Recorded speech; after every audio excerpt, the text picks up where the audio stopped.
If you're a podcast host, listen up, this one's for you. My name is Allie Jackson. I'm the host of Finding Mr. Height, a dating and relationship podcast that I've been doing for 4 years now, sharing my positive and practical approach to dating that's built on my own life experience. And I wanted to share another experience that I've had, my secret behind monetizing my show. It's called Red Circle, and I was just telling my colleague about how much I love their platform. With Red Circle, not only am I getting a seamless hosting experience, but I also love the support I receive in ad sales. It's not just typical ad sales either. It's targeted opportunities based on my show and my life. And the platform is super simple. You just set your preferences and Red Circle matches you with sponsors that align with your show. You can vet every opportunity and their platform gives you great analytics. More recently too, my Red Circle team has brought me opportunities outside of my podcast on social media to really augment the podcast partnerships, bring them full circle. I just can't recommend them enough. If you want to give it a try, go to redcircle.com to get your free trial. That's redcircle.com for a free trial. Today's episode is brought to you by Anthropic and their new AI model, Claude Pro.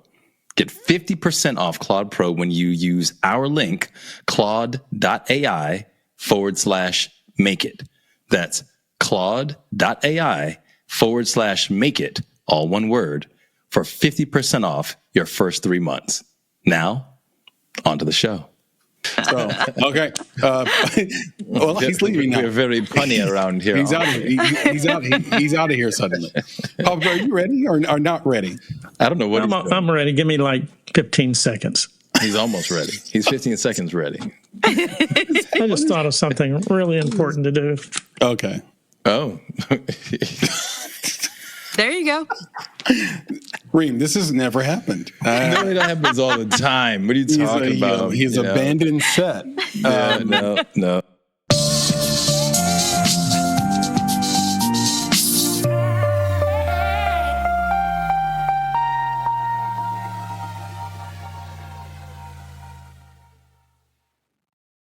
Hello, and welcome to another episode of the Make It Podcast. I'm your host, Chris Barkley. And I'm your host, Franklin. Did I just say Franklin? Oh, that's right. Franklin. Exactly. Chris talking about Linus on my hat. This is not Linus. Y'all missed that. Y'all missed that. And he said Pigpen. I'm like, no, bro. No. His name isn't Pigpen. His name is Pigsty, right? Is Pigpen is the it is Pigpen.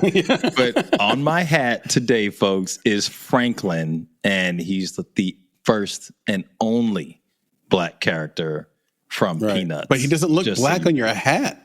Well, maybe it's the light. You know what I'm saying? Like, Chris, I got a bunch of lighting on me right now, and I might not look black. But anyway, it looks a little light.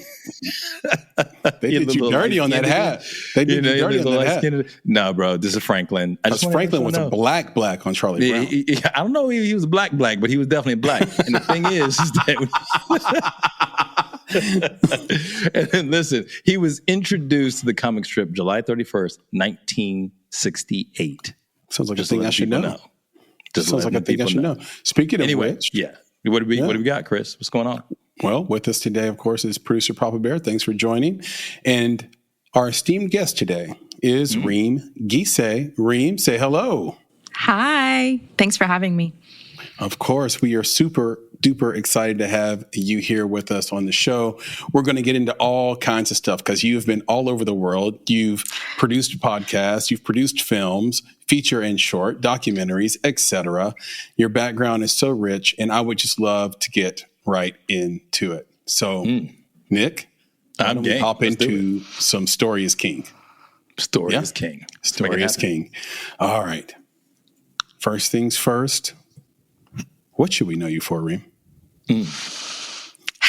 I'm a multi-hyphenate. So I am an actor, filmmaker, primarily directing and producing. I also write, but overall, just, filmmaking in general is just a passion of mine.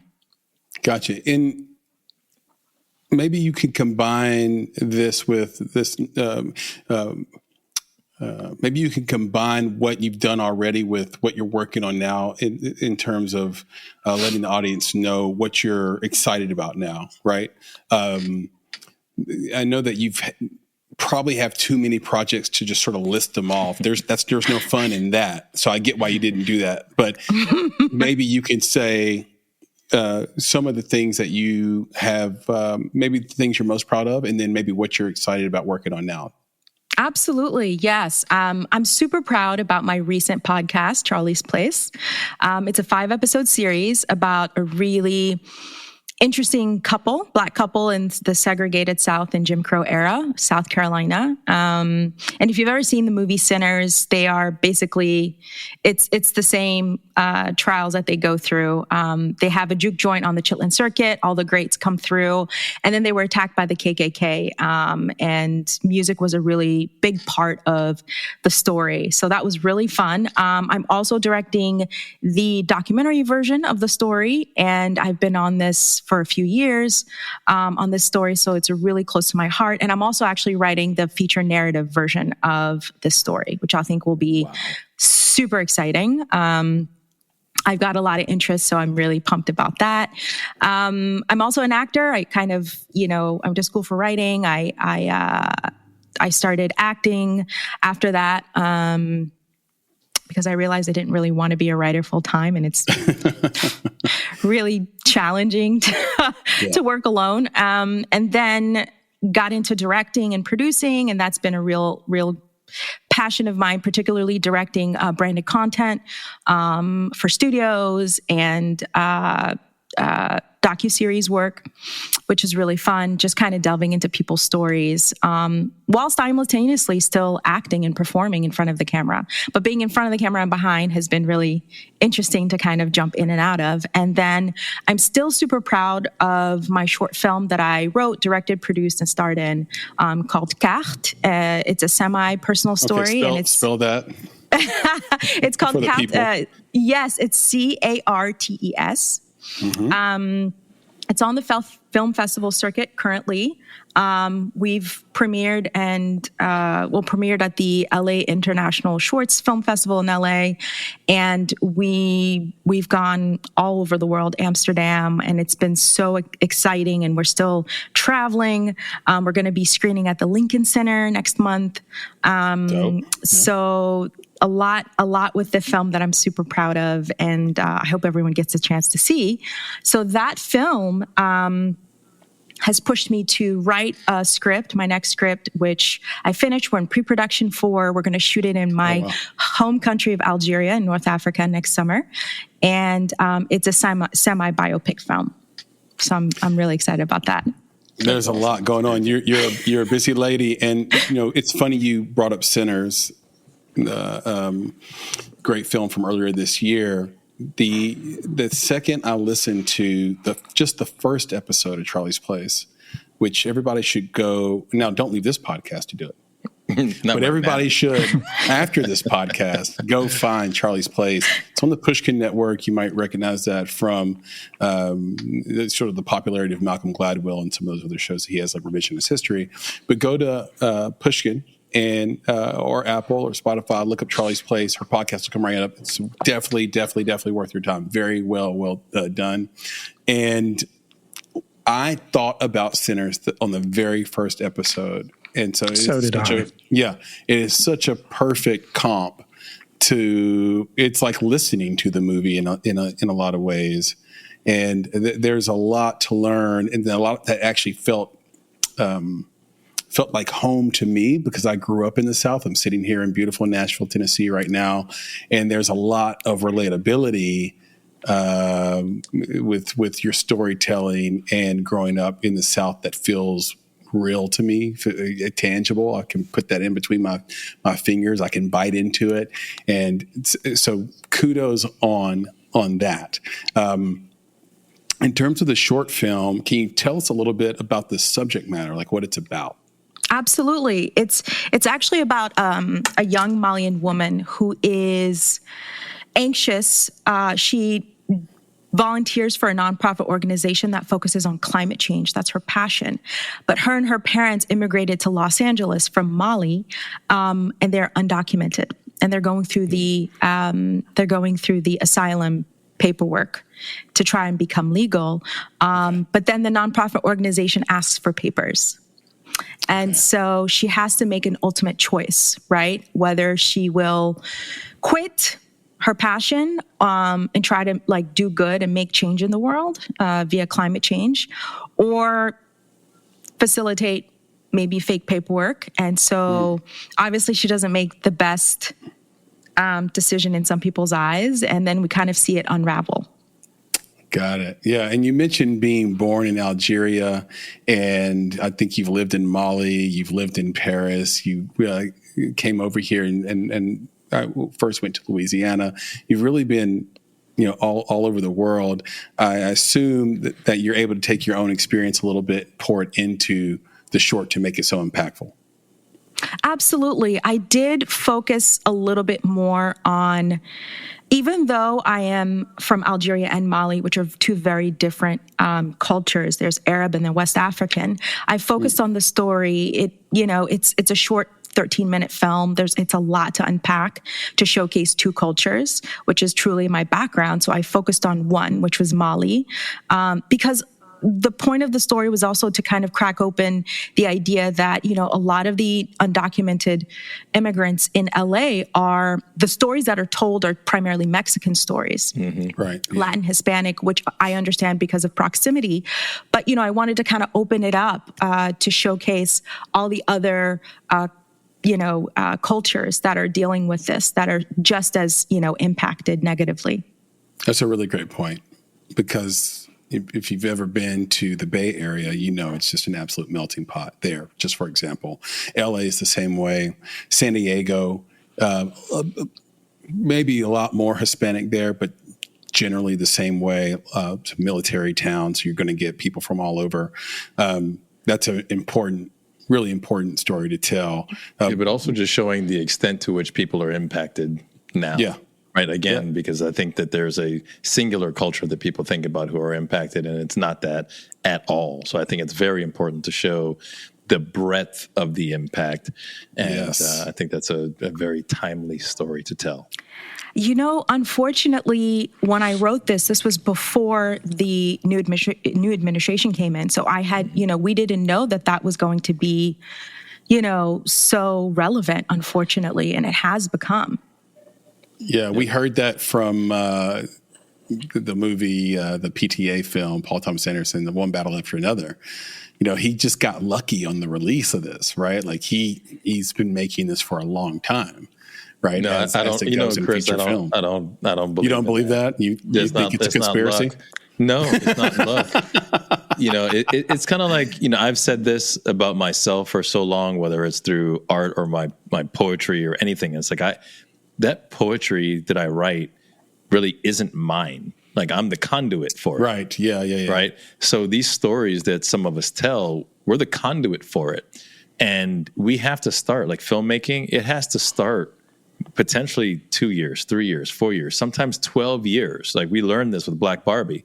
That process had to start 12 years. Black Barbie is a documentary that was made by a local independent filmmaker, just to give people context. Go ahead. Yeah, but released right at the time the Barbie came out, the Barbie movie. Right. So it's one of these things where it's the time is needed in order for it to mature and be prepared to come out when it's time. Right. And that's the thing. So that's what I believe. It wasn't luck. That's what I'm saying. It wasn't sometimes you get that coincidence. This was I think about our feature film, Nick. I think about our feature film, Another Version of You. The timing was terrible when it came out. Yeah, it was. I would say we got lucky, as they say in soccer. I would say we got unlucky, but you would say we just didn't get our coincidence, maybe. But I think the timing. Sometimes I think the timing works out, and when it happens, it's effing beautiful. That's all. It's like it's perfect, and I'm very happy for you, Rhym, that the timing of it is great. But I'm unhappy in the sense that this is what we're going through for you to get that, right? Like it tends to be something is happening in the world that a film touches on, and that's the timing. So it turns out a lot of suffering has to happen, and then film. It's very Nick, exactly. It's like it's very bittersweet the way it works. But I think that's awesome and very true what both you guys were saying. Was there a moment, Rhym, that you knew you wanted to pursue a life in film and TV and production? Can you remember that moment? I do. Well, yes and no. It was a series of moments. As far as I can remember far back, I've always wanted to be an actor, a performer. I actually was very much a performer at home. My parents will definitely say that, but I think as far as telling stories as well, I was very much a storyteller for as long as I can remember. I remember in high school, I took creative writing classes, and English was like my favorite class. And, you learn about Shakespeare and everybody, which is like great. But I was really more excited about telling these multi-genre stories that were inside of me, of worlds that like I didn't really see on TV yet, and I still haven't. So I'm really excited to see this evolution of like where film is going, especially now that like streaming is really it. And international voices are kind of coming into the fold a lot more. So for as long as I can remember. Now, my parents didn't always support me into going into film and TV because till this day, I don't think they know what I really do.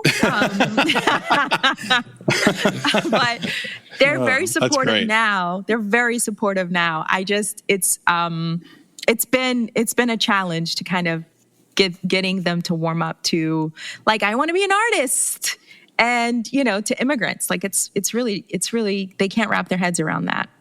Yeah, because it doesn't feel safe. We've had that conversation before here where it's like, that's what they want for you. They want you to be safe. They want you to have something they know you can fall back on. And that thing is usually money. And that money comes from a stable career. And stability is the antithesis of art, right? So it's like, they can't imagine. I'm going to write that down, Nick. They can't imagine how you can be safe, but you're proving that to them. I think that's the point. Right, you're showing them that you can have this amazing life and certain levels of stability. We know that there's an up and down, but you're happy, you're taken care of, you're safe. Yeah. And I think that's wonderful to them. That's what your parents want. But you heard what you said, Nick. How many times have we heard that story about being an early performer, performing for your family, always having that little extrovert on your shoulder that says, go do this thing. And then, Nick, you heard her say world building, right? Mm-hmm. We talk about that a lot, like this idea that you're not writing a story, but you're building a world. And I can't remember who I just heard talking about this the other day, man. Like, gosh, I'm having like, this is like the second time already. I can't remember. Like a writer was saying that the words, the characters were speaking to the writer versus the writer giving words to the character. Mm-hmm. Like he built the world and the characters were just telling him what they were saying. That's a really cool way at looking at writing and world building. Okay. Last thing in this segment. What's a piece of advice you live by? It could be from anybody or anywhere. It could be off a billboard or from your mom, but like, what's a piece of advice you live by? So my dad is a mathematician. And so since I was really young, he would say, I don't care what you do, whatever you do, whether it's vacuuming, whether it's, school, whatever, do the best you can absolutely do. Be the best at it as you can be. Like he's a Virgo too, which like aligns. But hold on, Rhym. This is the advice Papa Bear gave me as a child, and I am also a Virgo, and he is also a Virgo. Go ahead. No, I'm not seriously? kidding.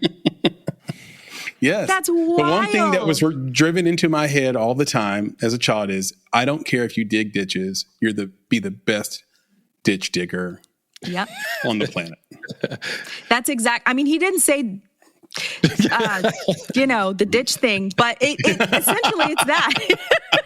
It's not like digging, but yes, it would be like, if I didn't like wash the dishes right or whatever, he would be very much like, listen, whatever you attempt to do in your life, and this is a fragment of that. This is a piece of that. You have to be the absolute best at it. And I will say, I think that my work ethic was constructed from that. And yes. I don't think that anybody can outwork me. Like, that's my POV right now, you know, for as long as I can remember. It's like, no one's going to outwork me. I'm going to do the best I absolutely can at whatever. It's I love that. And I live by the same, if the roles were reversed and you asked me that, that's the answer I would have spat back at you. And I love the imagery of digging a ditch, by the way. So we laugh at it a little bit because it's like, why are you digging a ditch? But and who for? But when you think about a shovel going into the dirt, that is what the damn advice is about. The grind of it. You know, that's why that opening scene from There Will Be Blood, which our previous guest hates, Jonathan Bowen. That's why I love that opening scene. It's Daniel Day-Lewis in a hole. That's the entrepreneurial way. You got to get in there. You have to do it. You can try to hire somebody later, but you have to do it. Same thing with the origin story, Nick, of the young lady who started Louis Vuitton shoes, those the red bottoms. You know, she like, yeah, Prada? like, or no, the red bottoms. You know, they're famous for having their high heels. Yeah. I think Prada did that. I think everybody copied them, but they were the first to do it. And her whole story was she wasn't going to be able to do that, Nick, until there was a guy making them in a little hut, basically, and he would not partner with her until she workshopped with him. She had to go in unpaid every day and learn how to cobble, because he was fine being inefficient and making a great product. He was making this great product. Basically, Rhym, rich white women were going to buy this, and it was their little secret. Okay, it was their little secret. And she said, we should scale this thing. We should blow it up, because I don't want to do that. I'm cool being inefficient as long as I'm making this great product. Yeah. And she finally talked him into that. But the only way that he agreed was that she had to come in unpaid every day. I think she did it for 90 days to learn his craft and the way to make it great. Anyway, love that. Got to know it inside out. I think that's a large part of why I feel very confident now, is because while I have the creative side, that was my foundation, right? Writing, acting, directing, which a lot of it is world building. But I also have physical production experience. So I kind of went up the ranks in commercial world, from a coordinator all the way up to supervising production supervisor, production manager, producing. So knowing budgets inside and out, casting. I interned for a casting director. I really wanted to know every aspect of filmmaking that I could possibly know, with the exception of, you know, knowing the gears to a point of like being in the camera department, which obviously I was not. But that's, you know, knowing it inside and out, like that really helps inform, you know, one and the other. Yeah. We Chris, I got two notes. So one is a little housekeeping thing. So it's Christian Louboutin. So that's the first one, right? Because it's the red bottoms. And the second thing is that, you know, Rhym, you mentioned something that is actually really near and dear to my heart right now. You mentioned this idea of like cross genres. And I don't know why I'm dipping into this so much lately, but like I'm dipping into like that, the dip. I'm dipping into. I dip, we dip. I dip, we dip. Makes it a double dip. That's right. I'm straight dipping into hip hop. Right, dipping into hip hop, and I'm sharing it with my son because I want him to understand like the difference between hip hop and rap and whatever this thing is that we're listening to now. But I'm like, look, man. One of the beautiful things about hip hop, I was playing for him Walk This Way. And I was listen, Run DMC. You got Run DMC and Aerosmith, man. Like this doesn't happen anymore, right? You've got folks back in the day, hip hop, that were sampling stuff from all sorts of different genres, because there was a time where we knew that there were multiple genres, but all of us were all in on all of them. Right, we listened to rock, we listened to country, we listened to folk, we listened to jazz, we listened to classical, and then when we made music, it was an amalgamation of all those things, right? And I love that, because it's what I tend to realize is that the reason we do that, and if you look back into like early days, you go 40s, 50s, you actually had people just remaking songs. right? So Yeah. someone would hear a blues song and turn into a country song, right? Hear a country song and turn into an R&B song. Why was Yep. that? Well, we were just The talking reason about that last week with Johnny Mitchell. Yeah, but the reason we do that is because we're all experiencing similar things, right? That the Yeah. music of hip hop, the music of early days was really a lot of working class people music. So it didn't matter which, ethnicity or cultural background, you could connect. So I could easily take that country song and convert it to a blues or R&B song because they were saying in their genre what I wanted to say in my genre. Yeah. And that was the beauty of it. So, Rhym, I'm thinking that's kind of like when you say multi-genre, it's like, it doesn't really have to be one or the other. Or guess what? Nope. We can make it all of those. So That's that right. if you want to hear the story in your genre and we want to do it in horror because that's the way we get the story to you, let's do it. All right? You want a documentary? Let's do it. 100%. Well, And those are bridges. sorry, I was just going to say those are bridges to new content, new creative paths. yeah. Yep.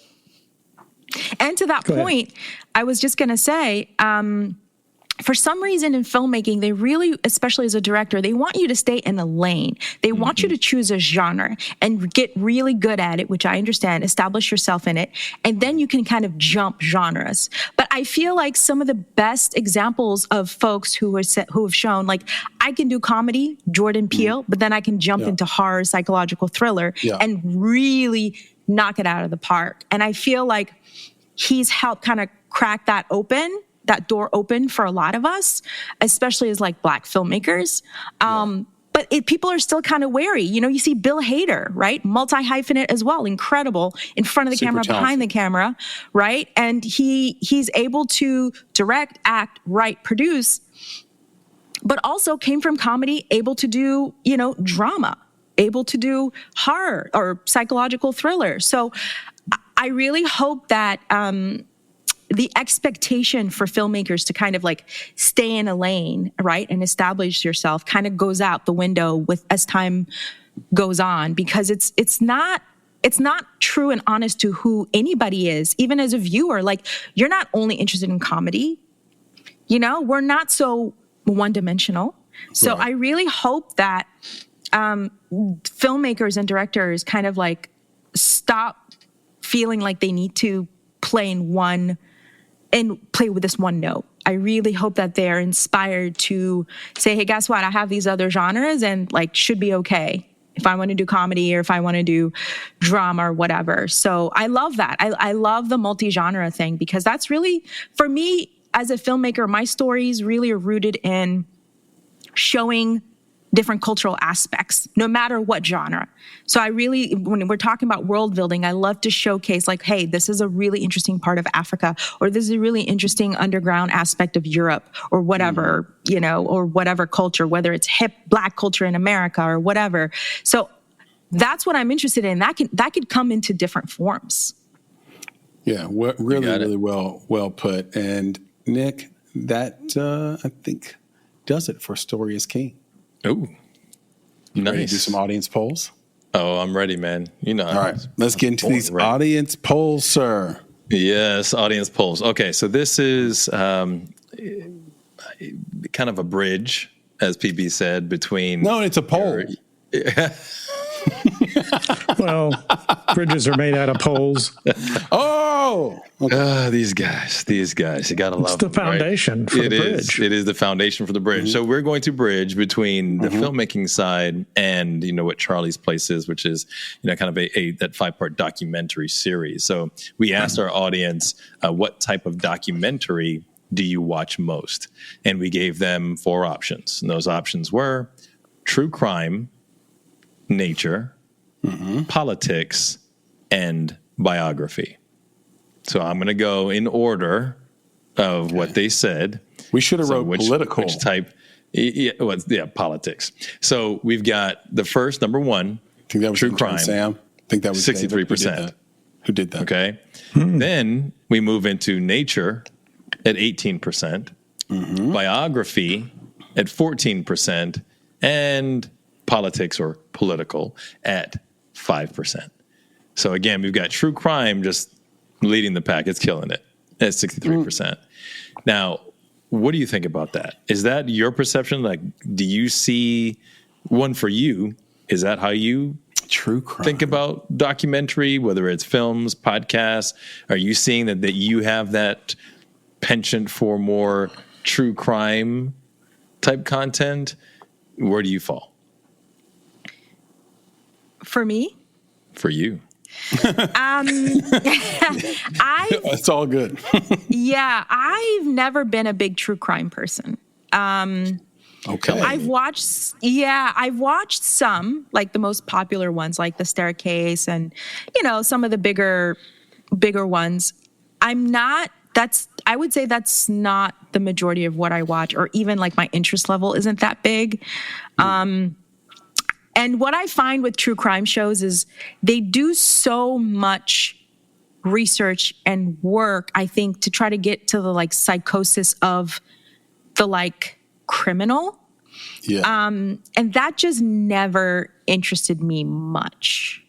Humans try to understand evil, right, Rhym? Yeah, but that's the key for me, Chris. So, Rhym, that's why I don't really watch or consume that content, because I think by constantly diving into the psychosis, the psychology of evil, preach, you just almost not necessarily forget, but you significantly minimize the impact to the victims and their families. So like when Dahmer came out, Dahmer wasn't a documentary though. It doesn't matter, man. It was documentary style. It was a narrative based off of that story. And I'm just saying that it's true crime is my point, right? So with that, it was sickening to me. And it was extra sickening to me because, the families of those victims did not approve of their family member being depicted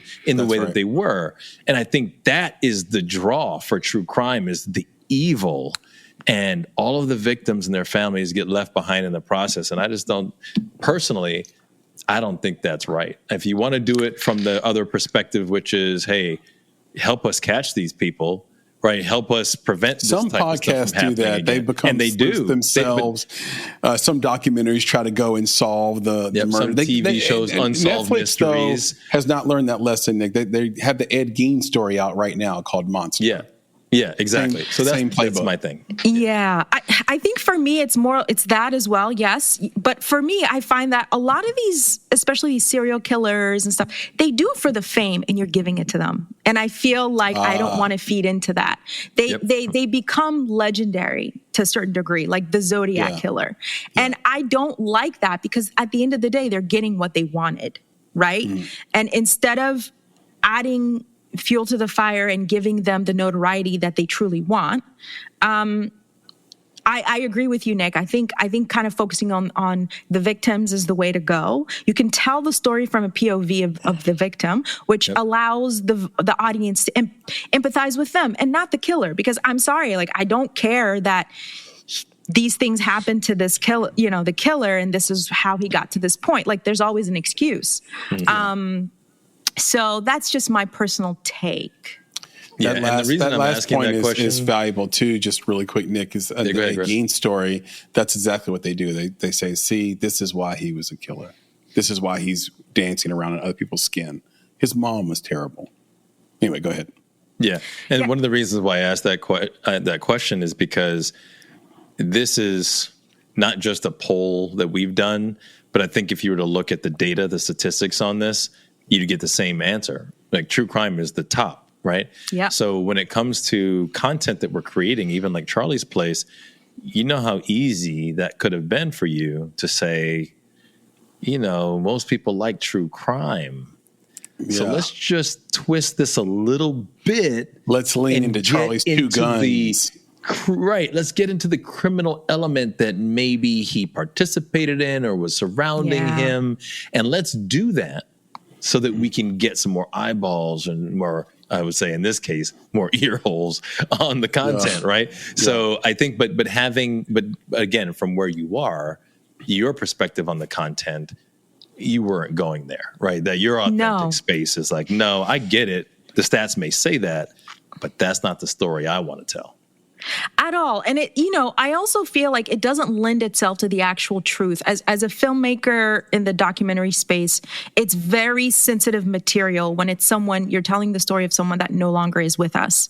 And I feel like I want to honor Charlie and his wife, Sarah, and their memory, but also be true in the sense that a lot of the criminal stuff was just hearsay and how would you say it in English? Like rumors.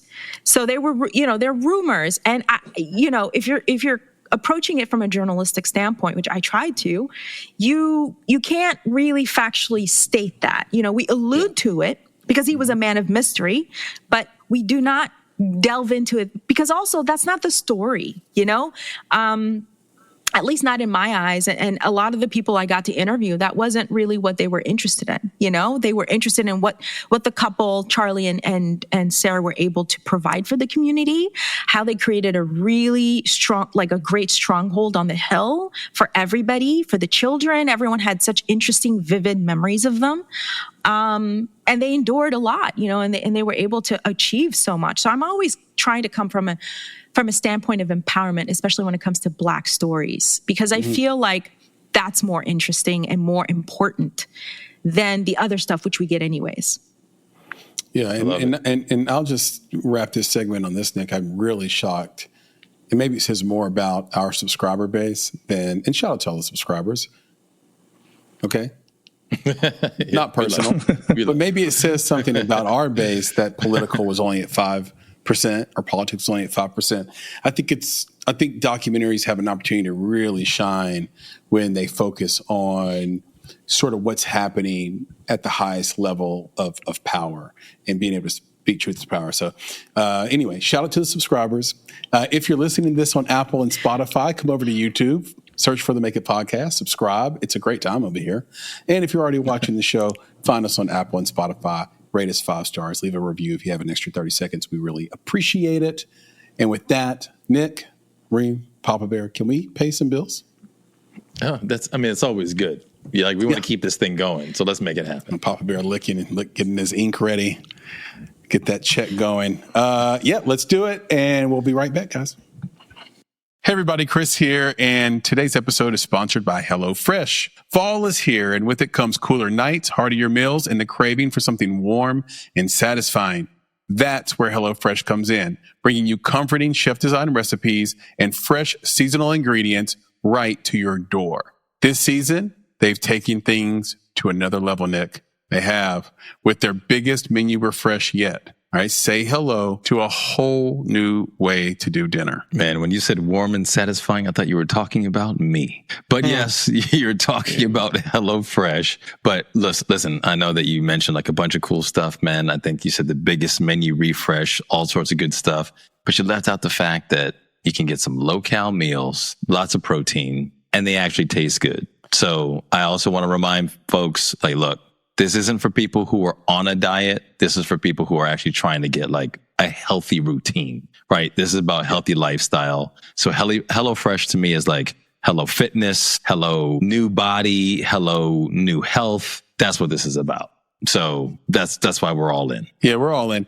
I have to say, these meals are absolutely delicious. I had the white cheddar crunch burgers, believable. The tomato Moz paninis. It's the best, one of the best sandwiches, that pesto that's on there. It's one of the best sandwiches, no cap, one of the best sandwiches I've ever had. And you make all the stuff yourself at home. So it's really great. I can't do anything but like ditto everything you said. Look, the best way to cook just got better, right? Go to HelloFresh.com/makeit10FM now to get 10. This is a crazy deal, Nick. 10 free meals. It is. And a free item for life. Yeah. You get a free item for life. That's HelloFresh.com/makeit10 F as in Frank, M as in Mary, make it 10 FM now to get 10 free meals and a free item for life. 1 per box with active subscription. Free meals applied as a discount on the first box. New subscribers only, and it varies by plan. But anyway, the point is HelloFresh.com/makeit10FM to get 10 free meals and a free item for life. For life. I'm and that's hungry the already, idea. man. HelloFresh, health for life. There it is. Let's get it. Hey, everybody, shout out to our sponsor, Anthropic, and the latest version of their AI model, Claude Pro. Claude is the AI for minds that don't stop at good enough. It's the collaborator that actually understands your entire workflow and thinks with you, not for you. Whether you're debugging code at midnight or strategizing your next business move, Claude extends your thinking to tackle the problems that matter. Claude's internal and external research capabilities go way deeper than basic web search. Think comprehensive, reliable analysis with proper citations for clients.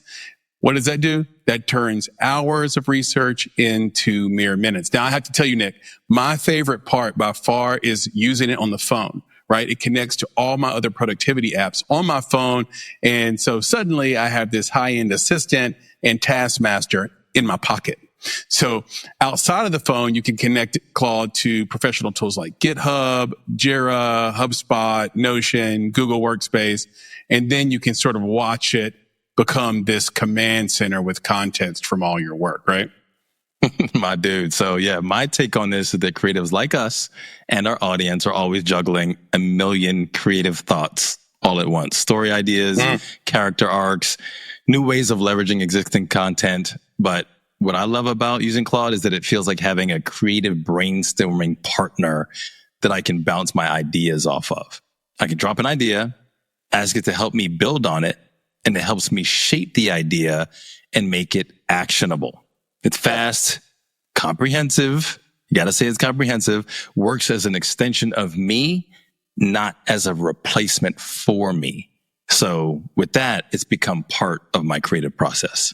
100%. We used it recently to edit some CSS code on a website we're building. It's really awesome and fast, and it just keeps iterating. And like you said, it builds upon what you're doing. It doesn't replace you. It builds upon your ideas. Okay. So if everybody listening, are you ready to tackle this bigger problem in your life, in your creative workflow? Here's how you're going to do it. You're going to sign up for Claude today. And guess what? Love this deal, Nick. 50% off Claude Pro when you use our link, Claude.ai/make it, right? That's Claude.ai/make it. You use that right now. They're going to give you 50% off the first 3 months of Claude Pro. What a deal. It's a great deal. It's not bad. It's not bad at all. Right. And you get access to all the features that we mentioned in today's episode. So all that connectivity we talked about, all that workflow and productivity work we talked about, that all comes 3 months with 50% off. So right now, go to Claude.ai/make it to get 50% off your first 3 months. And now back to the show. Let's do it.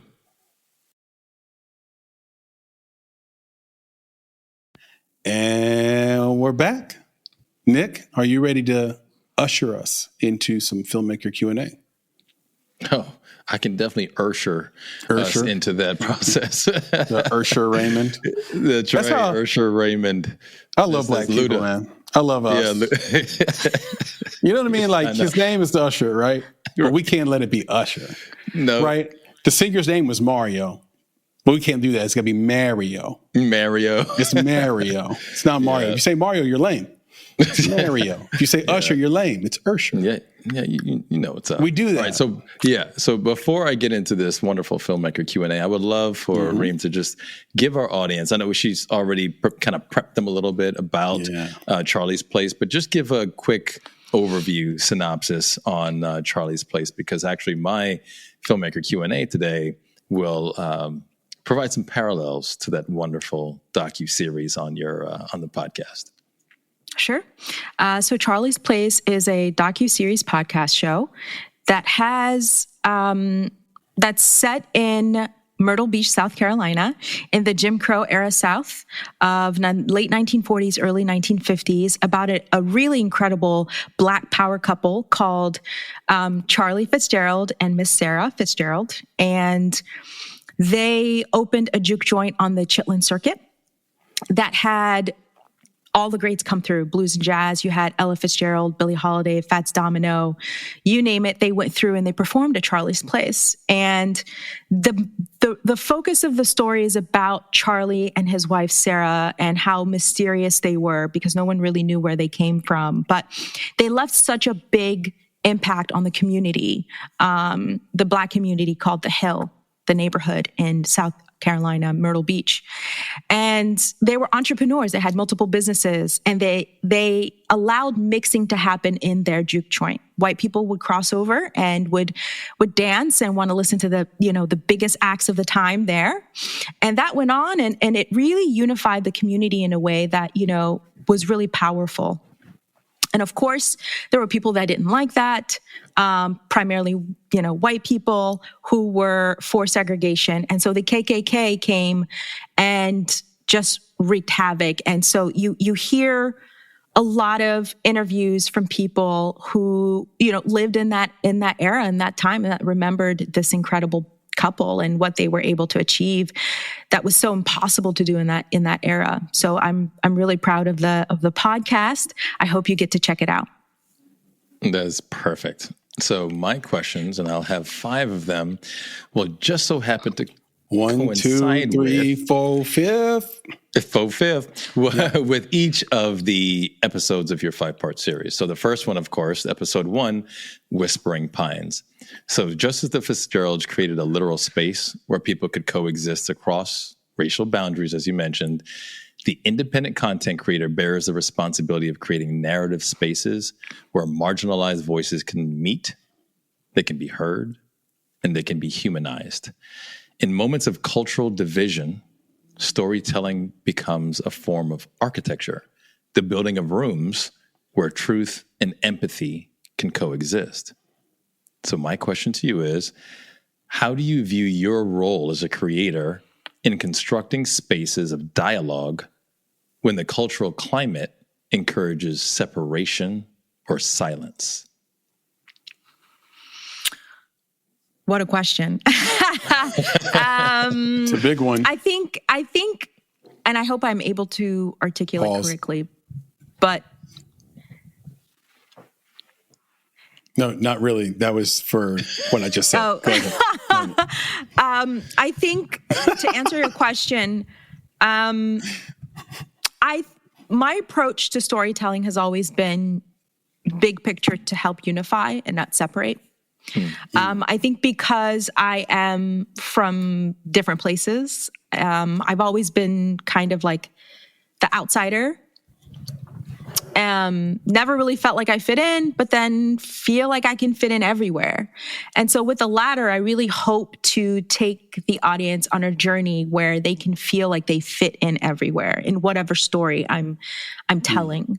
And so a large part of that is trying to drum up empathy via the characters, and really showcase resilience, which is honestly a universal it's a universal thing. Everybody wants to be resilient. Everyone wants to overcome obstacles, whatever they may be. And so because I'm really interested in stories like that, I think I am very mindful of trying to create spaces that will unite and help people understand different cultures that they normally wouldn't be exposed to or,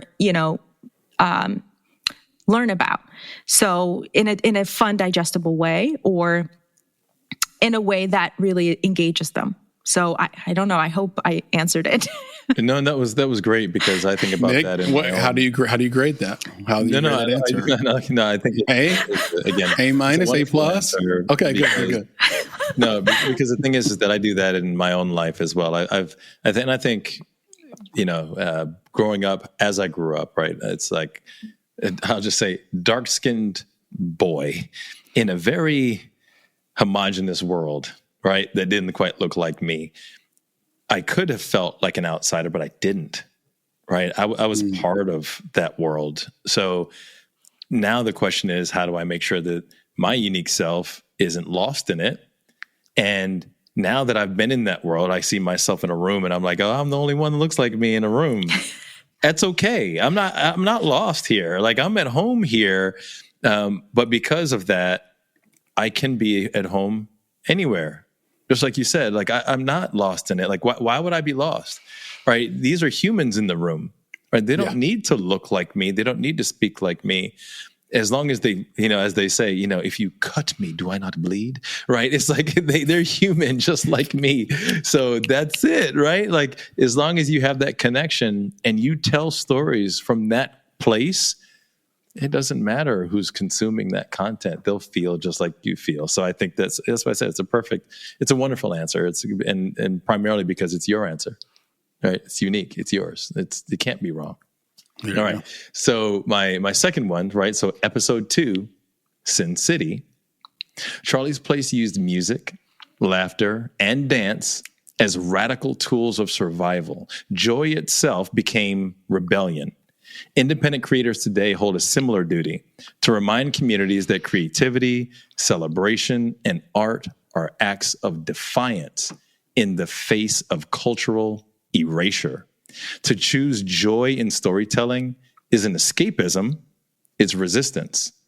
So my question to you is, what role do you believe joy plays in dismantling systems of silence and empowering communities to reclaim their narratives?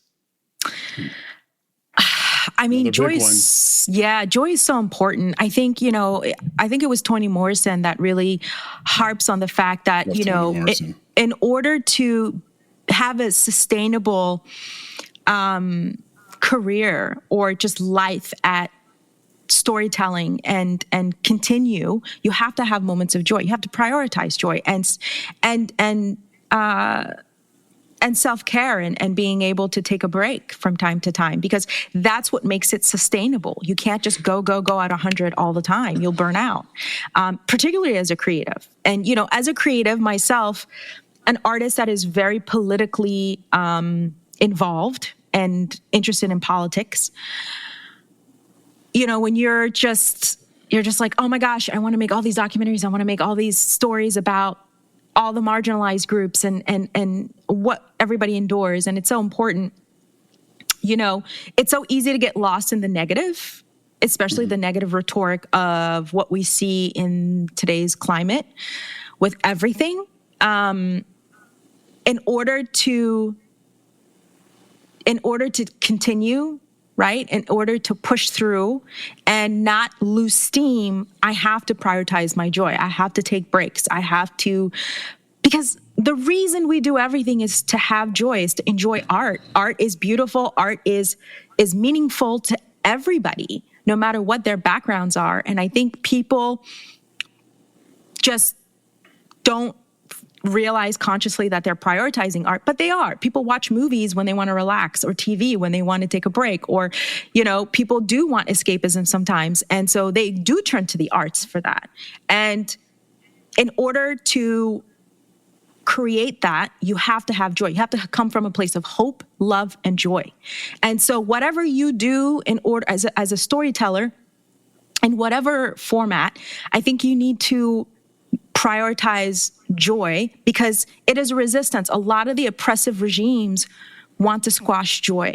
A lot of them don't want us to have joy. And so in order to really push against that and not only continue the battle and the fight, you have to take time to center joy for yourself and for your community, right? I love that right now it's trending. Everyone's talking about building community. Love that for us. But what does that look like? That also includes moments of joy together, right? So I really find that just the act of joy is resistance, because the powers that be who are against progress don't know that the heart of killing somebody's soul and purpose and just hope is killing joy. So whatever we can do to sustain that, I think is so key and is so important. And that's a large part of how I function as an artist. I love it. And you said it like perfectly, because that's the spirit of it that I have as well, which is that's when you kill the soul, right? Like, you can honestly, you can browbeat the person, right? You can even physically beat a person. But if you kill their soul, if you kill their hope, if you kill their spirit, that is when you've won. But that's that act of defiance, is that if you can find joy or create it in the process of being beaten down physically or emotionally, psychologically, that is an act of resistance. That is an act of claiming and or reclaiming your own power. So I love that you drive towards that, and hopefully that all of your work, we'll be able to see that as well. It's deep. It's deeper than listeners might realize, right? Like Milan Kundera wrote about this in a lot of his books, which is that one of the very first things that you can't do when you're under, let's say, a Marxist regime or a communist regime is you can't smile. You're not allowed to do some of the things that are sort of this individuality of joy that needs to be removed from you, right? Like we're all together. You can't be this individual, having a great time. What's so great about you that's not, when that becomes a rule, and then you can police yourself, say, hey, that person over there they're breaking our rule of individuality here. Like then the powers that be don't have to do anything. They can just step back. And it works like that way in Germany too. You have a neighbor telling a neighbor, and then you don't have to do the work yourself. You hands off. You've already set the wheel in motion. So it goes really deep, this idea of joy connecting you to your soul, Nick, as you mentioned. That is choice. Now, I don't know if you want to do this now, Rhym, or not, but when you said take a break, I thought, okay, how does taking a break to find joy jive with someone who wants to be the best at everything you try? Because I struggle with that. I'm a workaholic. That's so real. Yes, that's real. I am a workaholic as well. It's an illness I'm trying to fix every day. It is, honestly. I think a large part of that is, while I may not constantly be intentional about finding joy every day, all the time, I am surrounded by people who love me and who make sure that I do. And whenever I do take the time to do that, I'm always replenished. My energy is replenished. I'm inspired. I do my best work. And so with time through the years, I've gotten better, I think, at, so people like us that are A-type personalities. I think for me, I literally don't laugh, but I schedule it in. Oh, I do the same thing. You have to. No, it's a necessity. Yeah, it makes total sense. I put it in my calendar, and I make sure that I carve out time to do it. Whatever those activities are for me, whether it's going to an art gallery, with my husband, or something as silly as going to the Korean spa for the day and just completely unplugging and just being, that is my happy place. Listening to music or going to a concert. I love live music. So many things, reading, primarily talking to my family back home in Africa, FaceTiming or, WhatsApp video chatting, reconnecting to my roots. That's also such a big part of, because it helps remind me why I'm doing this. Your why. Yeah. Yeah. I love that. All right. So we're going to move on to, hey, Nick, you got to get you a Turkish bath. All right. In my house. No. Just you got to go get one. It'd be too much for your house. You'd have to open up a business. That's too far to travel. If you did it, you'd have to open up a business, bro. I would.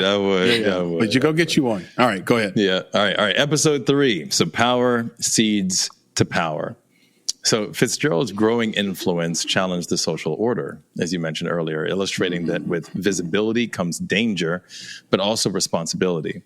Similarly, when independent creators gain influence, they inherit a duty to wield their reach ethically, amplifying truths that established powers may wish to suppress. Authenticity becomes both a risk and a responsibility. So the question is, in an era where algorithms reward sensationalism, how do you protect the integrity of your message while still reaching a broad audience? That's a tough one because I don't necessarily make art for everybody. And I know that it won't be for everybody. Yeah, Good. My voice and my storytelling isn't for everybody, and that's okay.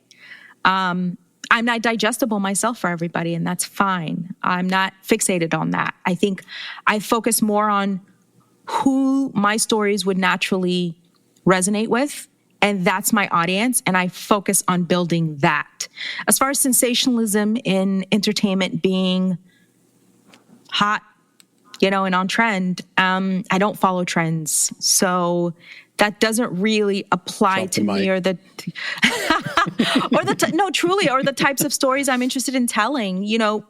By chance, some of the stories that I have are super like broad-based commercial. People would, they would be considered like blockbusters, but that's not every piece, and that's not the goal. And I think that sometimes, though, by focusing on telling a universal truth, it turns out to be very popular with most people. And that's fine, too. That's great. That's a happy accident, right? But I don't ever focus on sensationalism. I was never somebody that was interested in, like, what were those, like, newspapers that just lie about everything all the time? Tabloids. The tabloids. Tabloids, I don't really care. I'm not at, like, the grocery store, like, reading them or paying attention to them. Now, Rhym, it's like that's in the algorithm, is what Nick is saying. Like that's social media for you. That's everywhere you go, and you have this cadre of people, entertainers, commentators in the world that understand that so well, and then we turn around and call them talented. I often wonder, are you really talented? If it's like, are you talented if you punch somebody in the face on World Star Hip Hop? You're going to go viral, but did you do something? And so some of these commentators and look, I know it's a job. We do this job. We want to get attention to in the attention economy, but I don't know if you're just verbally punching people and you figured out that the algorithm likes that, right? Then I don't know. I feel you on this that. Festering baculus across the body politic. Anyway, go ahead. Yeah. No, I totally get you. I think there will always be a space for that. There's a space for everything. And people will always want, I believe, ultimately audiences will always want the option to consume that, just like there's interest in AI slop. And so there will always be these options, right? And I think there's a lane for everything, and that's fine. And that's just not my lane. That's never been. I don't consume it either. It's not part of my diet. And I like that. And I find that a lot of the people that follow me or that I really connect with and vibe with are people that are interested in similar things that I'm interested in: culture, politics, the arts at large. And so that's just not my corner in my bag.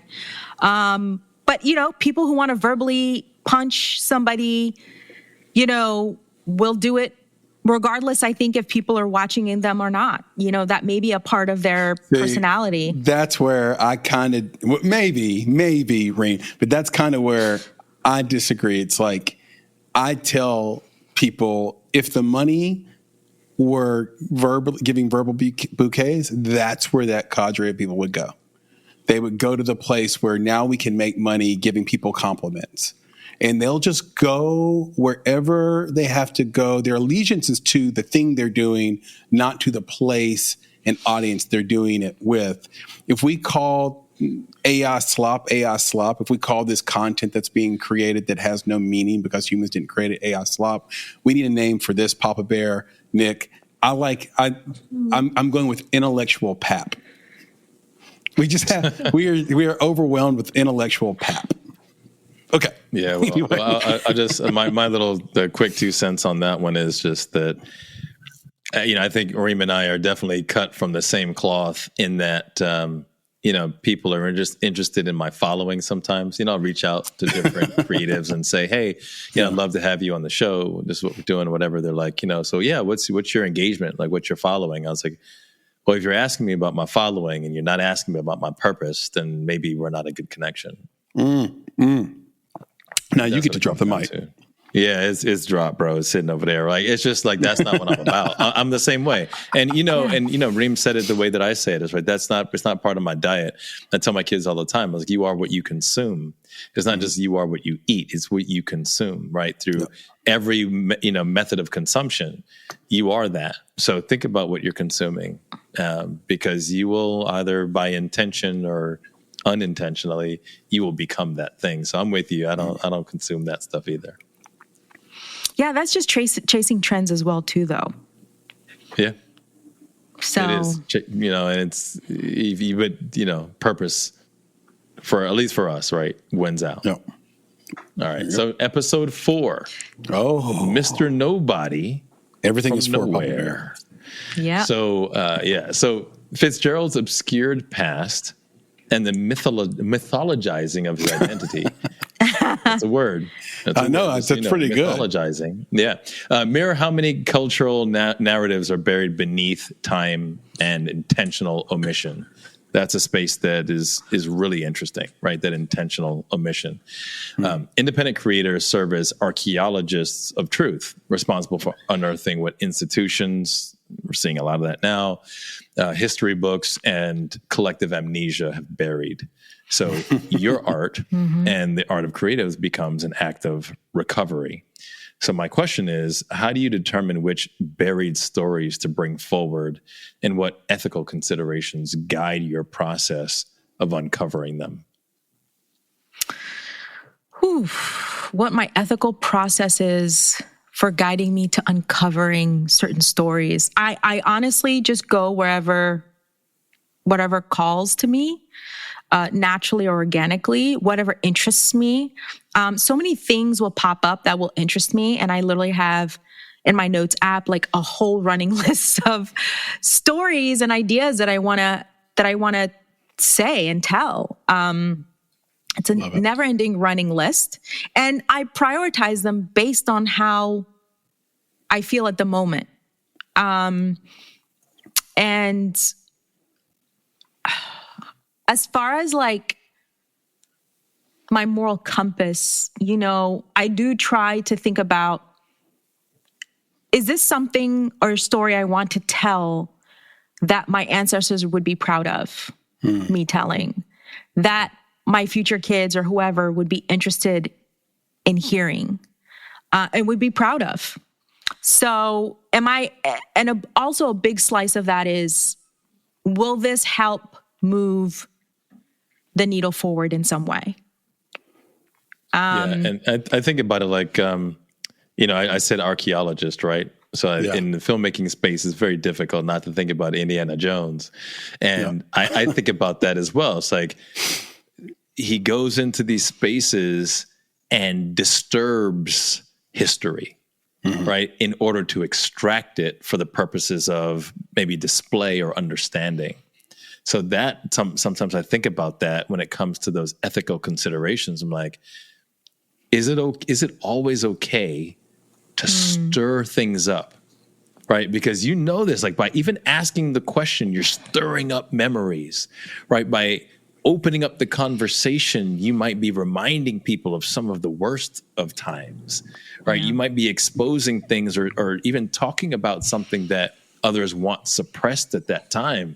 So it's like you said, you have to kind of follow your moral compass and say, hey, look, yes, I might stir that up a little bit, but if I don't, then the history of it will disappear. What is more important?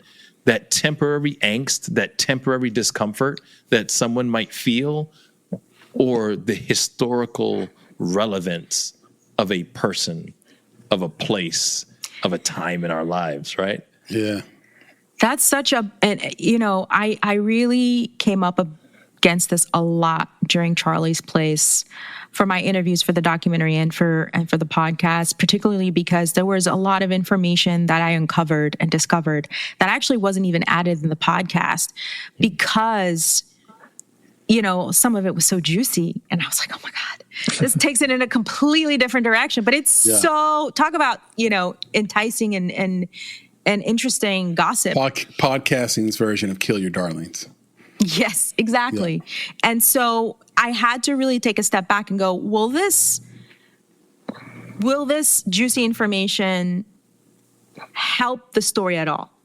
Will the damage do more? Will it do more damage to the person's character and add anything to the story and move the story forward, or will it not? And it's just gossip, and it's like good to know. So a lot of times there was a lot of that type of whittling down that I had to do with so many things popping up, and this goes along with even writing. It's like, so many stories are coming, and you're just like in one script, and you're just like, okay, which one am I following and what really matters? And you constantly have to do this like hierarchy, how do you say it in English? Like hierarchy, like rearranging. This was right. Yeah. Yeah. Hierarchical rearranging of going, okay, what is the purpose of this? And a lot of it, I have to kind of follow my gut as a filmmaker and go, well, let me put myself in those shoes. How would I feel given all this, and will it help move the story forward? But it is a big responsibility, and I understood kind of the big expectations that were on my shoulders for telling this really incredible story. And so, because the community opened up to me in the way they did, I wanted to also give that respect back. So that's part of that, is going, will the community be stirred up and feel some type of way about it? Because this is also a community that I fell in love with, that I became a part of. And so I wanted them to feel honored and respected as well during the process.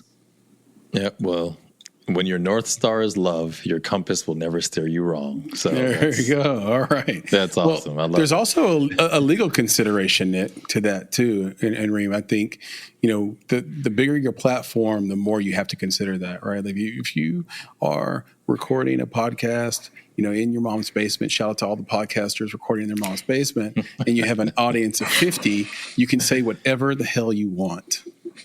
Yeah. But when you work for Malcolm Gladwell and you're on the Pushkin Network, you have a real consideration, both morally and legally, to make sure you're stirring up, as Bob Marley said, the right stories. All right, Nick, go ahead. Yep, that's right. All right, last one. We got to episode 5, which is entitled All Costs. So the violent backlash against Charlie's Place underscores that truth often demands a cost. Independent creators, too, face the risk of backlash when exposing uncomfortable realities. Their responsibility is not only to tell stories bravely, but to preserve collective memory, ensuring the sacrifices of those who came before are not erased by fear, indifference, or revisionism. So my question is, Chris and I often ask filmmakers who are pitching their films, why now? So my question is, why are stories like Charlie's Place important right now?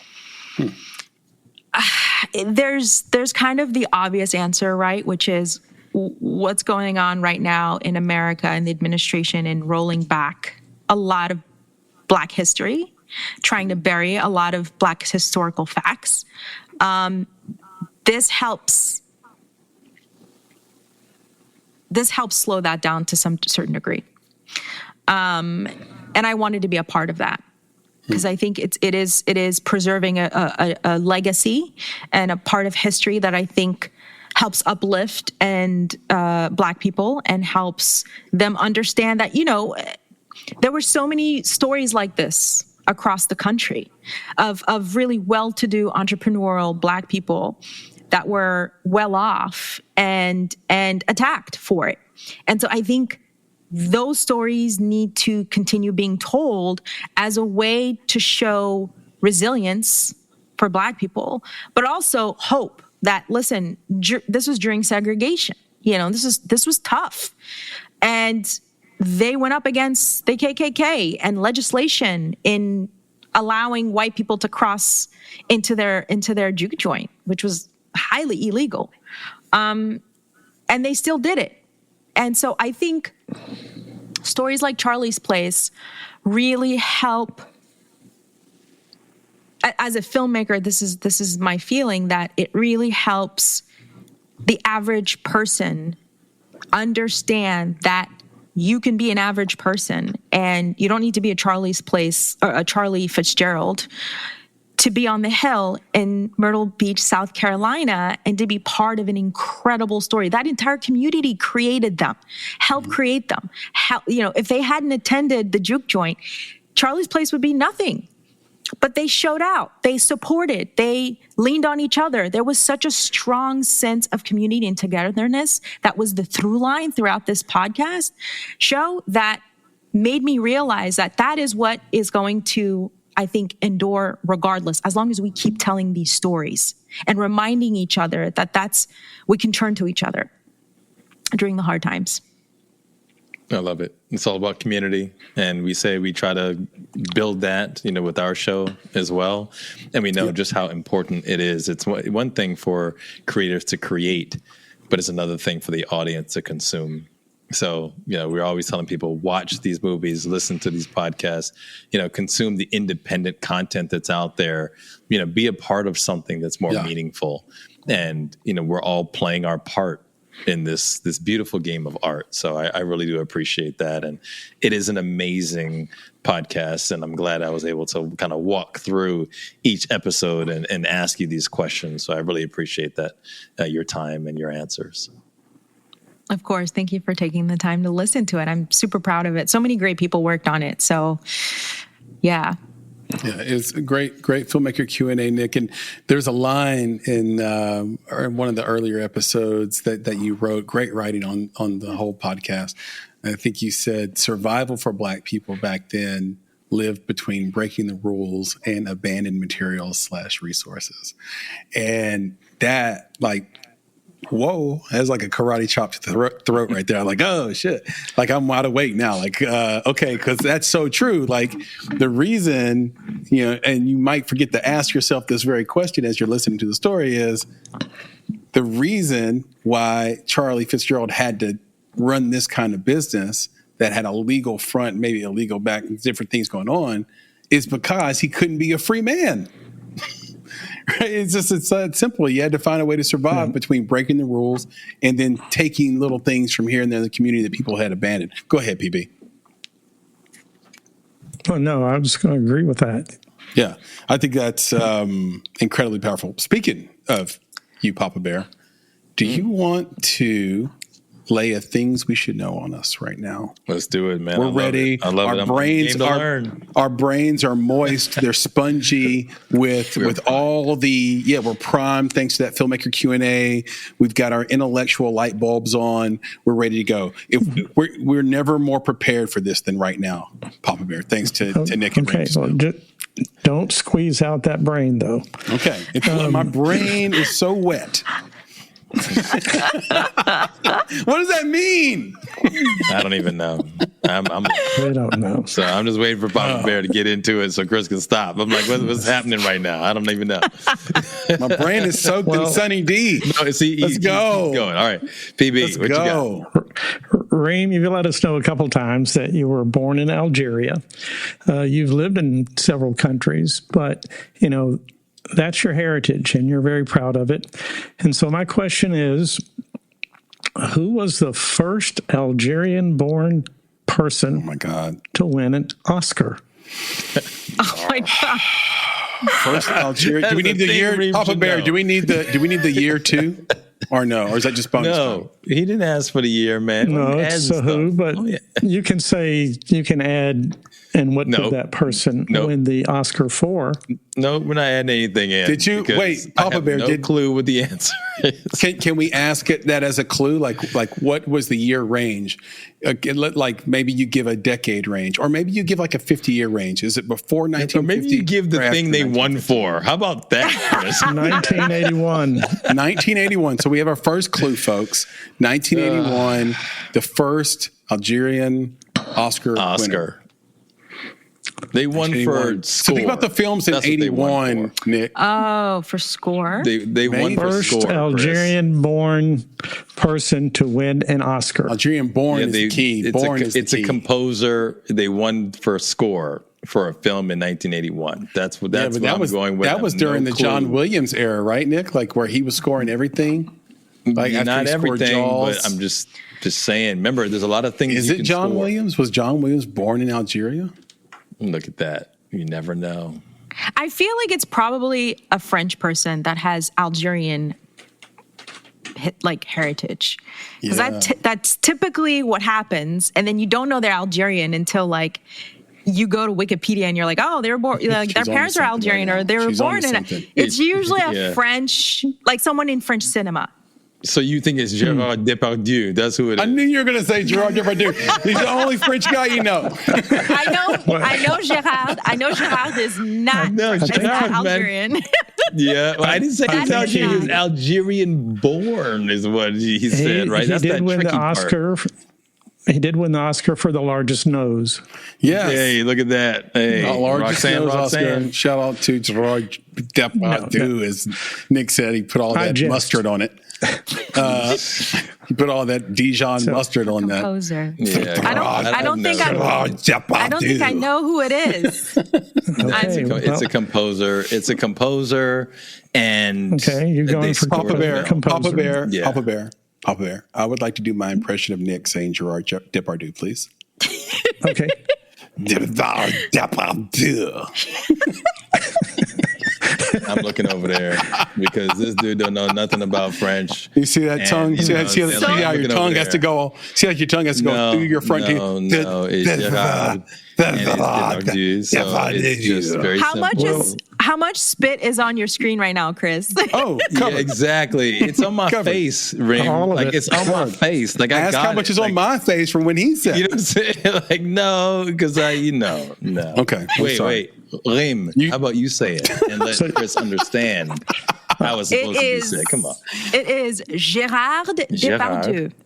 Is exactly how I did it, Christopher. Somehow when she did it, it was very, very, very nice. You just have a you have a preferential pardon my French, but that was almost for the female right there. That was very, very good. Yeah, all right. That's all I got to say. All right, Papa Bear, go ahead. You want me to give the answer or give one more clue? No, I'm going to guess John. I'm going to guess John Williams for the fun of it, even though I don't think he was born in Algeria. Go for it.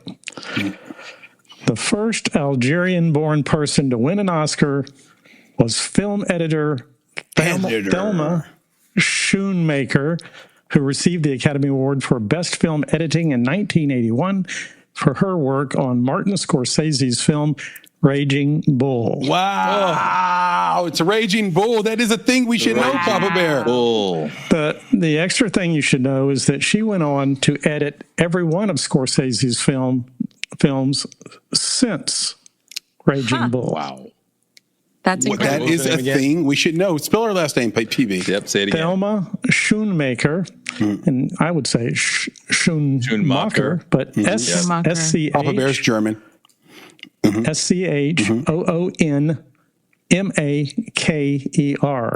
Yep. Shout out to Thelma Schoonmaker. Maker. She was. We apologize to you. You've done a mountain of work, and we didn't know your name. We apologize. That's not an Algerian name either. No, it's not. And here's the reason why. She was born in Algeria to American parents. Oh. During World War II, when World War II got started, her parents evacuated Algeria and to the U.S. briefly, but went from the U.S. to Aruba, and she grew up in Aruba, and she's baffled about American culture as well. And didn't come to the States until she was 16 years old. Wow. You see what he did, Nick, there? Let's see the trick question part of that, Nick. American parents born in Algeria. That's how it is. That's why I didn't know it. I mean, do Algerians claim her? Probably not. But here's what Algerians can claim. They did have a film that won an Oscar. Okay. that was Algerian film called Z, Okay. Oh, yeah. Okay. I know about 1969 political thriller. Is it just spelled with the letter, or is it ZEE, or is it Just the letter. Yeah. Okay, I'm gonna watch that. I'm gonna see if I can find that film on Criterion or like on Yeah, you heard Rhym say, "Oh yeah, IFC." Yeah, I knew that one." Like, The other big one that most people know about, the one that everyone knows about is Battle of Algiers. Oh yeah. I do know that Yeah. film. I haven't seen it. Full disclosure, but I do know it. Heard the yeah, name. you know the title. Yeah, that's a huge One title. day. Yeah, the Battle of Algiers. Okay, so Thelma Schoonmaker. Schoonmaker, yeah. Schoonmaker. What'd you say, Papa Bear? Well, you want the German accent? Yeah, do it German again. Schoonmaker. Do it German again. Maka. Thelma Schoonmaker. You sound like the villain from Die Hard that wants to break the glass. Shoot the glass. Shoot the glass. Thank you, Papa Bear. That was a very, very, very good. Things we should know. No. Things Rhym should know. Things Rhym should know. Very good. Whoa. Things Rhym. That kind of rhymes. I like that interior rhyme. You like on that, right? Like, Things Rhym. Things Rhym should know. Right? It's so Like, close to we, but not. That's modern hip hop right there. Rhym, are you ready to clear the set? I am. Oh yeah. Let's clear. She's not really ready because we could do this for another 14 hours. I know we could keep but, going. You know, we gotta go. We can't be here forever, guys. No, like one day, Not another 14 hours. Whenever we hang up the microphones, we need to bring back a bunch of guests, including Rhym, and we just go. Yeah. We just let everything end on its own volition. Hey, we gotta get food and stuff, bro. We gotta like cater this joint. Like, yeah. We just bring. Let's just have give everybody bathroom breaks. I'm down. Like, bathroom breaks. Yeah. People come in, bring me a hoagie. I'll put salt on it like I'm Cosby, and it'll be all good. All right, Rhym, what are your 3 top films of all time? Oh, this is so challenging. I have so many favorite films. Okay, I have to say, one of the films that I think has like all the elements that I really love in storytelling is one that most people don't assume is my favorite and kind of takes people by surprise, but it's The Matrix. Oh yeah. Okay. It's got tech, it's sci-fi, it's got spirituality, it's got all the really martial arts. I mean, I love martial arts, so it's got a lot of aspects that I love about it. So I would have to say The Matrix. Then I would have to say, the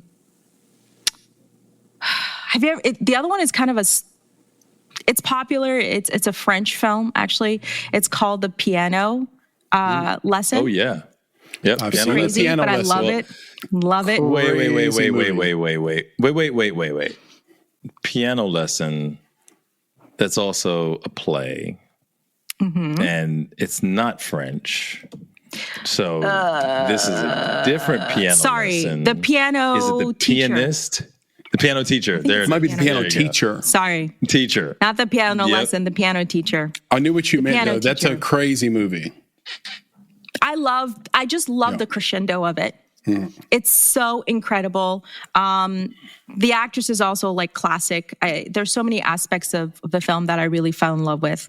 That's my second favorite, or just top 3. And the other one would have to be Parasite. Parasite's so good. Oh wow. Yeah. I just love how they approach classism Yeah. in such a unique and special way. So Unbelievable. It's love probably my favorite movie. It's probably in my top 5 favorite movies in the last 25 years. Parasite. It's that good, and I think it's going to stick. It has staying power. Name the film you're embarrassed to admit you haven't seen. Oh, okay, there are a lot because I have to like. There's a lot to catch up on. There's just so much cinema, which is great. Yeah. I think the one I'm most embarrassed. You do? What do you think it is, Nick? Boys in the Hood.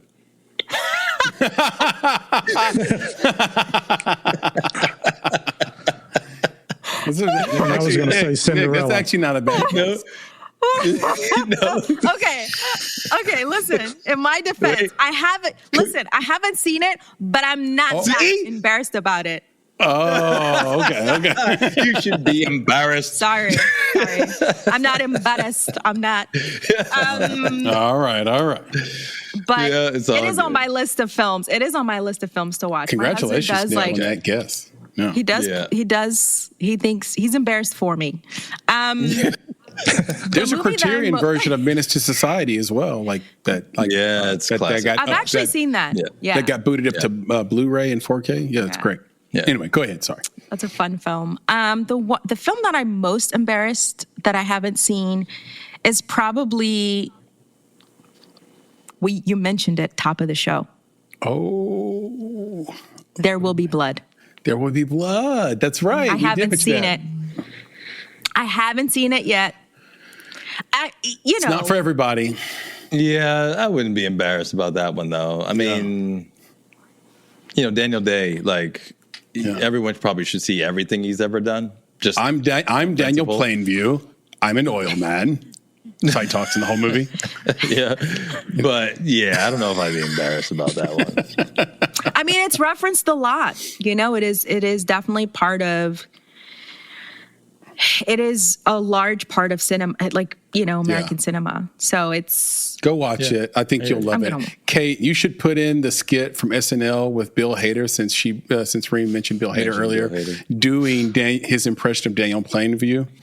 It's unbelievable. Kate, just do the little clip where he introduces himself and drinks Keenan's milkshake. I drink your milkshake. Okay.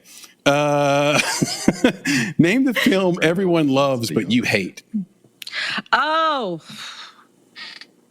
That I hate. Hate is such a strong emotion. Like maybe it's one of those things where everybody's talking about and gushing over this movie, and you're kind of like in the spot where you're like, do I tell everybody that, there was a great Seinfeld episode on this where Elaine didn't like The English Patient, but everybody around her loves it. She has to keep lying and saying she never saw it. I've never really seen Seinfeld. Because her boss loves The English Patient, so she can't admit to her boss that she hates it. So it's kind of that situation. Chris, that's what you should be embarrassed about, having not seen Seinfeld. Yeah. I'm pretty sure I'm okay not seeing Seinfeld. You're right. I'm totally fine with it. But Rhym, I'll tell you, mine for a while was Black Panther. Yeah. Really? Everyone loved it. Everyone loved it, and I didn't. And I'll tell you real quick why I didn't love it. Because it is a white savior movie masked as a black people movie. You got to think, watch it again. Do tell. No. I'll tell you right now. If you watch the film again, who saves the day? It's the white CIA agent saves the day. All of a sudden, my dude, who was a former Air Force pilot, learns how to fly a flipping Wakandan ship without any practice, without any education. I flew a freaking fighter. Whatever, bro. You're in a Wakandan ship and you're going to save the day. And not only did he save the day at the end, but he saved the day throughout. Who had all the connections? Who got He learned about vibranium. Who gave them the information? Yeah, watch that movie again. Everybody's over here, Wakanda forever. I'm like, whatever, my brother. You gotta watch the movie. Pay attention. You know what I'm saying? It's like when they said to do the right thing and everything else. Wake up! You know what I'm saying? Like, you gotta wake up. It's school days, right? School days. Wake up! And you shots will see fired. what this is. Oh, shots fired, mic drop. I'm like, whatever I need to do. I'm like, y'all over here, Wakanda. Yeah, watch it again. If you just watch for entertainment, it's a great movie, though. Oh yeah, if you watch it for entertainment, but that's not what people were doing. I'm saying, they were doing the thing, man. People were talking about they wanted to move to Wakanda. I'm like, it's not real. On that note, actually, you kind of reminded me. Listen. Would I love to be in a Marvel film and play superhero? Storm, that's fine. I would love to play a superhero like Storm.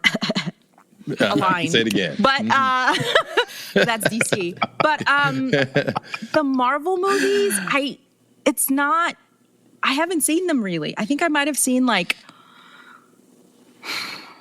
the first couple, and then I just lost track. I just was like,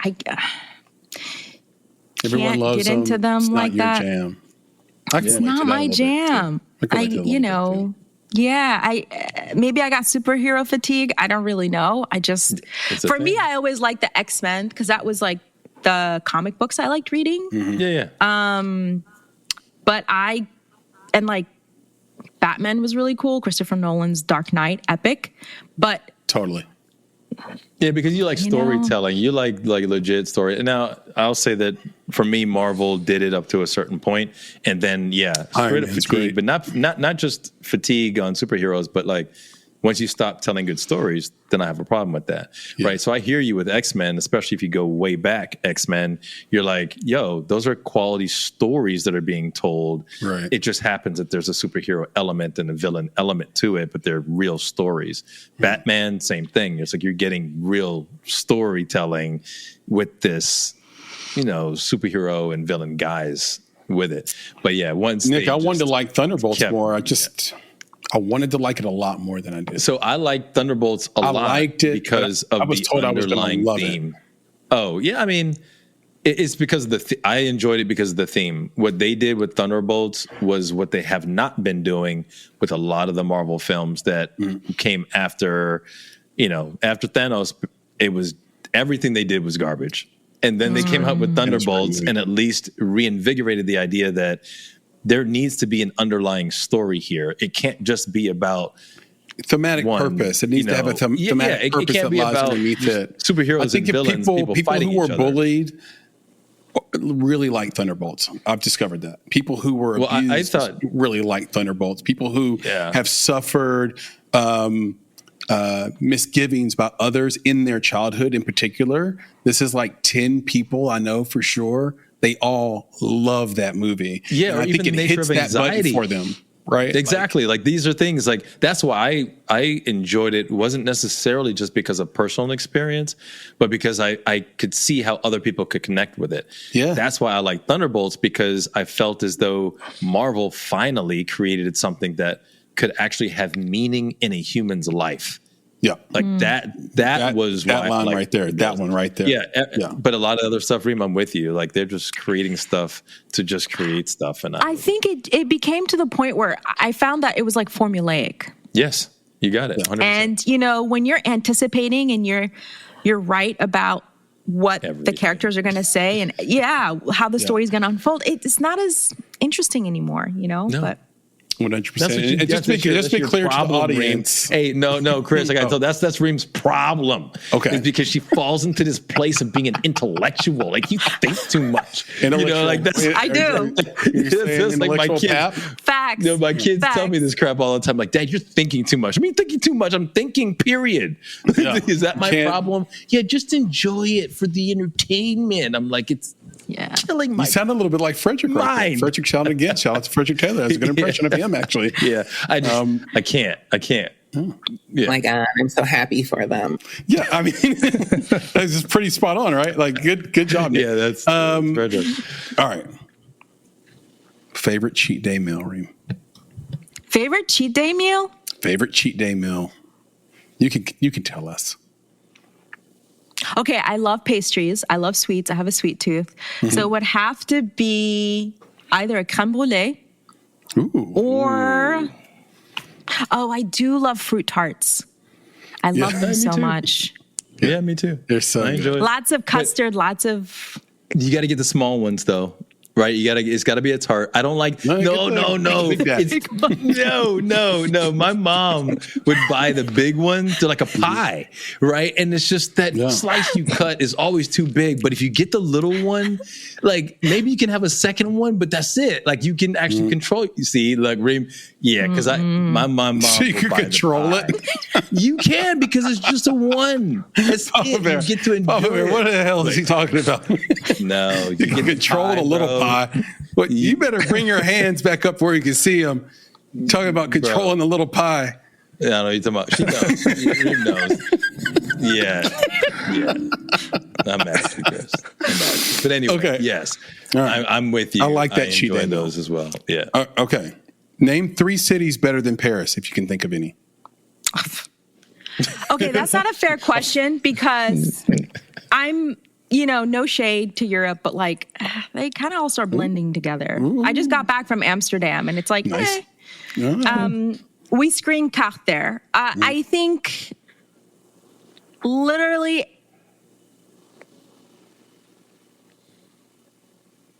that I've been to or that I want to go to. That you've been to. That I've been if we to. want to do sort of the journalistic thing, but you can also mention ones you want to go to that you believe will be better. Yes, 3 that I've been to: Dakar, Senegal, obviously my city, Neba in Algeria. Okay. And I mean, we don't want to be. How do you say it? Like, do I want to be biased to my cities? Like in Mali It's and your, Algeria? like Nick said earlier, it's your answer. Can't be wrong. Well, obviously, right. my cities. But I would say Dakar, Senegal. I really loved Mexico City. Ooh, I've heard about this. Okay. Mexico City. It's between Mexico City and Acapulco. I love both of them. And then I would have to say, actually, Philadelphia, where I moved here from. Oh, wow. Philly. Wow. Yep. I didn't think Love Philly would Philly. make the list. Love Philly. Better than Paris, bro. I lived in New York. Shout out to DC. Americas. Love Philly. It's a toss up between Philly and Montreal. I love Montreal. Oh, I love I've been, Montreal. like 5 times. I've been 5 And I'm times. not Love pronouncing Montreal. it like you are. Just forget that. That's not going to happen. But I love that freaking city. I spent a lot of time there in 2017. Yeah, well, I Highly recommend. Even with the cold weather, Nick. Enjoy the German Schrei that she gave you. She didn't say 3, right? She didn't throw it this way. She said, that's right. It's not German. yeah, the German Schrei. Right, that's how you know. That's a tell. That's good. That's good. I like it. All right, we'll wrap up. We'll clear the set on this one. Which tool is more powerful for molding a successful and thriving society? Maybe we should say thriving society because I don't think successful fits. Which tool is more powerful for molding a thriving society? Mathematics or storytelling? I mean, come on. My dad's going to hate me for this, but like storytelling. Obviously. No one's going, oh, well, let me just sit here and figure out, with formulas like what. No, storytelling, obviously. Yeah, and I think no shade, Pop. No shade. Shout out to your dad, and I think that touches on something you were talking about earlier, Nick, during Filmmaker Q&A about sort of these stories that maybe we shouldn't be telling the way we tell them. Actually, it was audience polls. Sorry, we were talking about Dahmer and Ed Gein and all that stuff. Mm-hmm. I think one of the things that's very human is this sort of Native American based approach of retaining records, which is through storytelling, right? And it's about being able to retain the worst of human existence, the worst of human behavior, that anthropological thing, and then making sure each generation of new children, of new people come around and know, hey, here's the story of the man who did this. Here's the story of the woman who did this. And it's around the fire. It's very, very, very primal storytelling. So that's why I think Rhym is right. Yes, African worldview, yes, exactly. So storytelling, in my opinion, originated in Africa. So I would say that too. I'm saying, I am just saying that Native Americans here in America still do it. They tell stories to go to do the thing that we do. Anyway, go ahead. I want to hear this. Yes. No, absolutely. Storytelling and what you choose to share through generations is what's going to represent, I think anthropologically, represent what is the most important story and aspect of that culture or of that time. So if you're constantly, and true crime, these statistics have been around for at least the last, I want to say 6 years. True crime has been such an important part of American television. That's literally been what the majority of people have been tuned into for so long. And I think there's an interesting correlation between that and actual crime in America when it comes to gun violence and when it comes to serial killers and all this stuff. It's like there's such, I think, an underlying level of suppressed anger and rage, I think, in America that hasn't been confronted. Interestingly enough, we see it manifest mostly through white men, and it's not addressed. And when you look at these true crime stories, the majority of them are these white men. Yeah. And center them. And so for me, I'm like, do we want to keep telling those stories which have been told? And if you listen to enough, I think, true crime stories, you start seeing so many patterns, right? Parental abuse, feeling isolated, not part of a community, and then lashing out and being angry and not knowing how to control their emotions and self-regulating. So that's understood and known. Do we want to keep pushing that forward, or do we want to shift focus on something else more important and healthier for the society? And I lean towards the latter. Yep. Yeah, Chris, but I do have to speak for Rhym's father. Let him speak. So I'm going to speak. So I am not a mathematician, but I've studied. And one of the things that I often tell my kids is that math is easy. And I was like, whatever, Dad, it's super hard. It's like, I hate that subject. I'm like, no, math is easy. Why is it easy? Because it builds upon itself. Right? If you can memorize things like, simple addition, your multiplication tables, right? Things like that. Each of these things build upon each other. Mm-hmm. And I look at it the same way for our history, is that everything from the past, it builds upon itself. And as you learn some of these simple formulas for how things operate, those simple formulas that you learn, those simple things that you memorize, will help you deal with the complexity of the things that come in the future. So algebra, and then geometry, and then calculus. If you learn some of the fundamental things like hate against hate begets more hate, but you realize that a simple formula of hate and then injecting love, maybe that can actually change things. Those simple formulas that you learn, basic things that become a part of you, that become part of your rote memorization, like your times tables. Mm-hmm. When things become more complex, you lean on the simple. And it's just making sure that you're using those simple things together that help you deal with those complexities of things that you may not even realize will hit you in the future. So I do believe in the storytelling, but I do also believe in the mathematics. Right? You build those things or bring those two things together, then you can thrive. So I gotta claim both. That's not the question, sir. You had to pick one or the other. Sorry, you broke the rules. I would dovetail off of that and say, for her father's sake, the very beginnings of mathematics, its transformation from those beginnings to what it has become today, that is a story. And maybe someone should tell it. Math is a story, and it was told in the movie A Beautiful Mind with Russell Crowe. Guys, she did it. Chris said it's all told in that one story. Yeah, Just watch that. She didn't curse her father. Why are we defending? We're not cursing. We're not defending. We're gonna come to your father's rescue. Doesn't need rescuing. I appreciate it.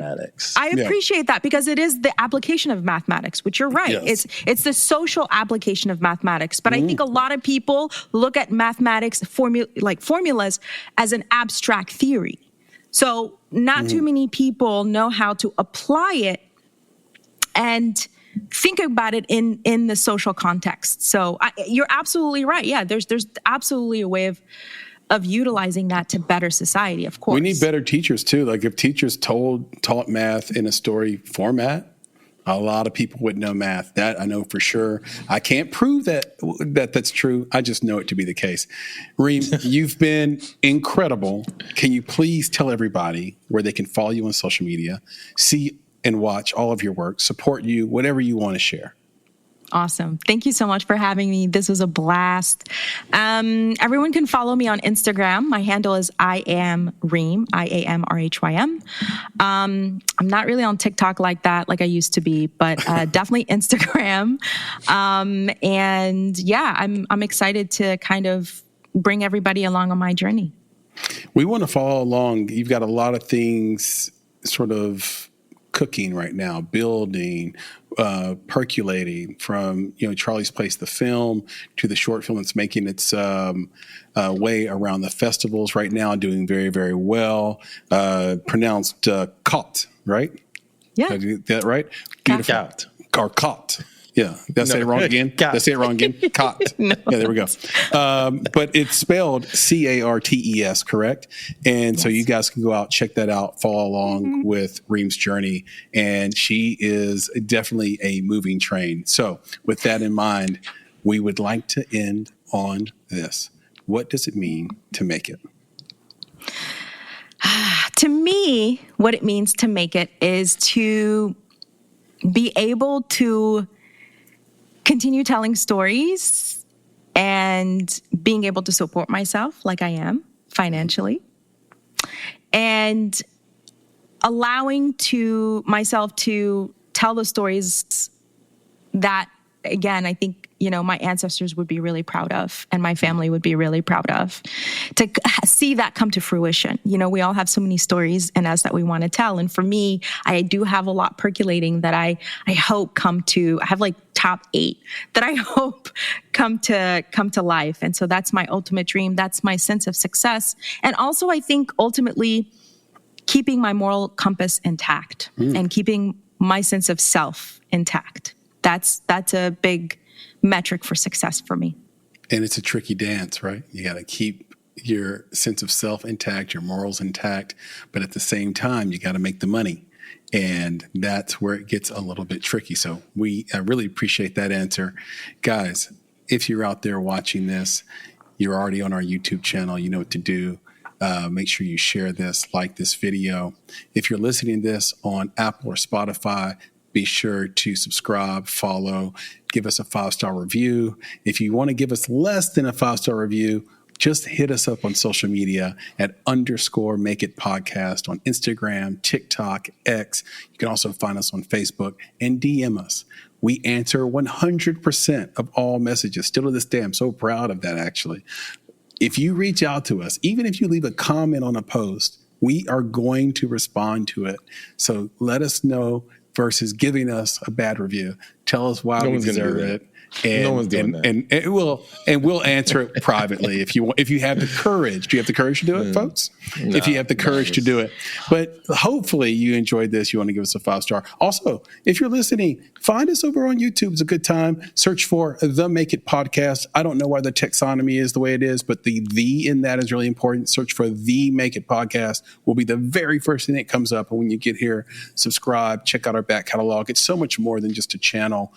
We have all sorts of resources for you, from community to shorts, clips, education, inspiration, all that stuff. Entertainment, of course, all on the channel. So with that, Nick, can you please leave us with the credo? A bit of chaos. Created a monster. That's true. Sacre bleu.